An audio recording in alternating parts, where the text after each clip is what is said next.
Hello. Jambo, hii ni Safaricom Customer Care na jina langu ni Jared. Yes, Jared, nikusaidie vipi?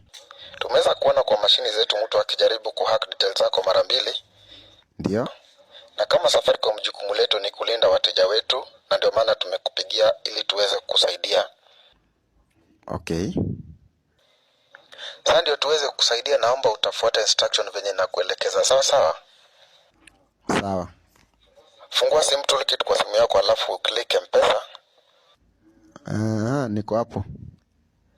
Sawa, click send money. Ya, nimesha click nasema enter phone number. Usiweke namba ya simu, utaweka hii kodi. Uko tayari? Ndio. 25 Ehe. 47 Ehe. 062 Ehe. 090 Ehe. 56. Haya, nimeweka. Haya, finya okay. Ukifinya okay inasema nini? Inasema enter amount. Usiweke amount tena, utaweka hii code. Uko tayari? Ndio. 00 Ehe. 50 Ehe. 99.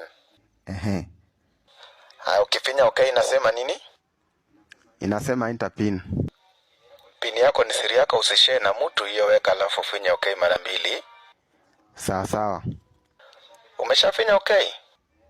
Nimefinya, inasema send, wait for M-Pesa to reply. Okay, sasa kuna message imefika?